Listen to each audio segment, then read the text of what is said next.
उस बॉर्डर को समझने की भी कोशिश हम करते हैं दर्शकों के लिए।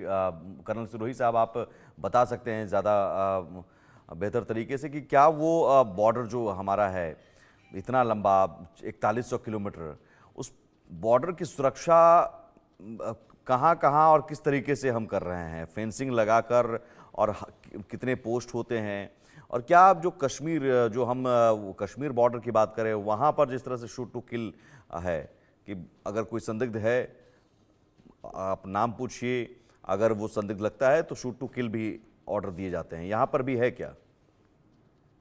देखिए, ऐसा है अभी तक बांग्लादेश के साथ ऐसे ऑर्डर्स अभी नहीं दिए गए हैं। हम उस स्टेज पर अभी नहीं पहुंचे हैं कि अगर थोड़ी सी भी हरकत हो तो हम गोली चलाएं।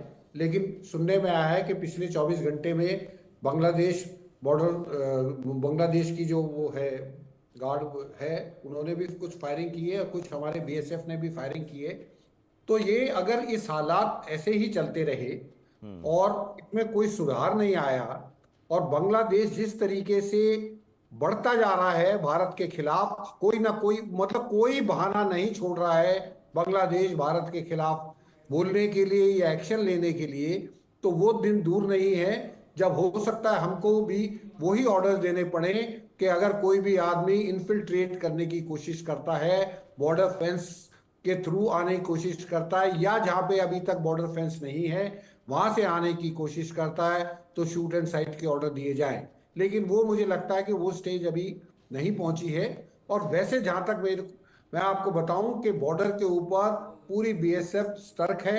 उनकी जगह जगह उन्होंने ऑब्जर्वेशन पोस्ट बनाई हुई है, पेड़ों के ऊपर पोस्ट है उनकी जो है, बाकी ऑब्जर्वेशन पोस्ट बनाई गई हैं जहां से वो पूरे इलाके को देखते रहते हैं। उनके पास स्निफर डॉग हैं और उसके बाद टेक्निकल जो है कैमरेज हैं वो लगाए गए हैं।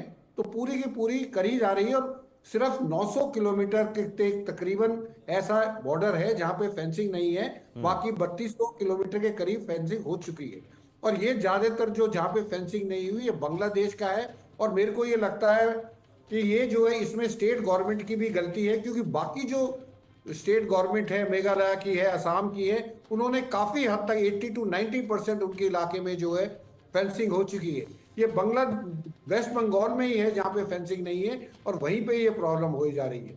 और प्रॉब्लम यहां तक भी है कि कल जब बांग्लादेश के कुछ नागरिकों ने, गांव वालों ने आकर हमारे जो है बॉर्डर सिक्योरिटी फोर्सेस के ऊपर बदतमीजी की, उनके ऊपर लाठी लेके मारने की कोशिश करी, उसके रिएक्शन में हमारी तरफ से लोग जो सिविलियन लोग थे वो भी इकट्ठे हो गए और फिर आपस में दोनों पार्टी आपस में एक दूसरे को गाली गलौज करने लगी। तो ये नौबत नहीं आनी चाहिए। तो उससे पहले बॉर्डर सिक्योरिटी फोर्स पूरी की पूरी सतर्क है और अपना जो काम है उनका वो पूरा का पूरा कर रही है। एक उमेश जी। एक एक बड़ी बात आपने जो की, एक अलग एंगल की बात कि पॉलिटिकल, जनरल साहब यहाँ पर बिल्कुल बीएसएफ हमारी सतर्क है, बीएसएफ के जवान सतर्क हैं, मुस्तैद हैं, लेकिन जैसा कि आप असम, त्रिपुरा, मिजोरम, मेघालय की बात उन्होंने की कि वहाँ पर हम करीब 90% फेंसिंग हो चुकी है।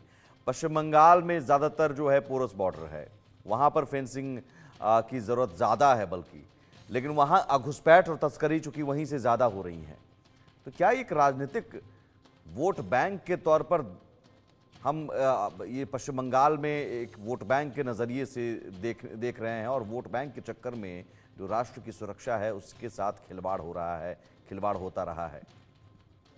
सुमित, ये आप बिल्कुल ठीक कह रहे हैं। मैं आपके चैनल पे पहले भी कई बार इस बात को बता चुका हूँ कि पश्चिम बंगाल का जो जो डेमोग्राफिक कंस्ट्रक्ट है वो आज की परिस्थिति में कहीं ना कहीं आप देखेंगे कि जितने भी बॉर्डर टाउन्स हैं पश्चिम बंगाल के बांग्लादेश के साथ, उन बॉर्डर टाउन्स में बांग्लादेशी घुसपैठियों की और इस प्रकार के लोगों की, रोहिंग्यास की जनसंख्या में एक बहुत जबरदस्त इजाफा आया है। और उनको इलीगल तौर पे उनको भारत का आधार कार्ड और भारत का नागरिक बनाने का प्रयास किया जा रहा है। मकसद सिर्फ एक है कि किसी न किसी प्रकार से उन स्थानों पर अपना वोट बैंक निश्चित सुनिश्चित किया जा सके। ये एक बहुत घातक ट्रेंड है और इसीलिए मैं समझता हूं कि वो जो बॉर्डर है जहां से इस प्रकार के लोग अपना आवागमन कर रहे हैं और तस्करी और मानव तस्करी और खुद इन्फिल्ट्रेशन करने का कोशिश कर रहे हैं, उस जगह पर फेंस लगाना बहुत ज़्यादा आवश्यक है। और मुझे लगता है कि कहीं ना कहीं ये इस प्रकार की भी आवश्यकता हमें है कि वहाँ के जो लोग हैं उन लोगों को भी हमें बिल्कुल तत्पर करना पड़ेगा। अभी सिरोही सर ने बताया, आप देखें कि जब उन्होंने उनके बांग्लादेश के लोग वहाँ आए और जब हमारे लोग भी वहाँ पहुंचे तो बांग्लादेश के लोग उल्टे पांव वापस चले गए। क्यों चले गए? क्योंकि उनको पता है कि अगर उनको यहाँ पर इन्फिल्ट्रेट करके आना है और किसी भी तरीके से कहीं भी उनका चेहरा या कोई उनके बारे में जानकारी भारत की सीमा सुरक्षा बल के पास आ गई तो उनके पास किसी कीमत पे वो इस ओर नहीं आ पाएंगे। तो देखिए, सब का अपना मुझे लगता है उसमें इंटरेस्ट है, लेकिन ये जो प्रयास हुआ है पश्चिम बंगाल में अनफॉर्चुनेट है और मुझे लगता है कि अब इसके ऊपर नकेल कसी जा रही है और आने वाले समय में ऐसा ना हो ये प्रयास करने की आवश्यकता है। और जो लोग इलीगली माइग्रेट करे हुए हैं उनका डिपोर्टेशन, दिल्ली से भी कुछ हो रहा है, उनका डिपोर्टेशन मेरे हिसाब से आवश्यक है। एक दो बार 10, 20, 100,000 लोगों को हम डिपोर्ट कर देंगे तो बाकी लोगों को के लिए एक बहुत ज़बरदस्त लेसन जाएगा और बाकी लोगों के लिए एक ज़बरदस्त तरीके से उनके पास वो उनका मैसेज पहुंचेगा कि वो इस प्रकार की चीज़ों में इंडल्ज ना करें। जहाँ तक सवाल नॉर्थ ईस्टर्न स्टेट्स के साथ, please give me 1 more minute, कि बॉर्डर के साथ है, वहाँ के जो लोग हैं, असम को थोड़े पोर्शन को छोड़ दें तो वहां के जो लोग हैं वो बिल्कुल भारत के इंटरेस्ट को पूरी तरह से समझते हैं। वहां की जो पॉलिटिकल जो हायरार्की है वो भारत के इंटरेस्ट को अच्छी प्रकार से भली भांति समझती है। मिजोरम का तो बॉर्डर दोनों तरफ से है, तो वो लोग, वो सरकारें जो हैं वो निश्चित रूप से किसी प्रकार के इस चीज में इंडल्ज नहीं कर रही हैं। और इसीलिए आप देखेंगे कि जो बांग्लादेश का ईस्टर्न बॉर्डर है या हमारे नॉर्थ ईस्टर्न स्टेट्स का वेस्टर्न बॉर्डर है वो काफी कहीं ना कहीं सेफ है। बिल्कुल, बहुत बहुत शुक्रिया आपका कर्नल साहब, और बहुत शुक्रिया मेजर जनरल अनुज माथुर जी इस चर्चा में जुड़ने के लिए। यकीनन बांग्लादेश की ओर से रह कर तमाम ऐसी चीज़ें की जा रही हैं जो भारत को उकसाने की कोशिश है, लेकिन भारत सधी हुई लेकिन सख्त भाषा में समझा रहा है कि अब भी वक्त है, सुधर जाओ। एक छोटा सा ब्रेक के उस पार भी खबरें जारी हैं।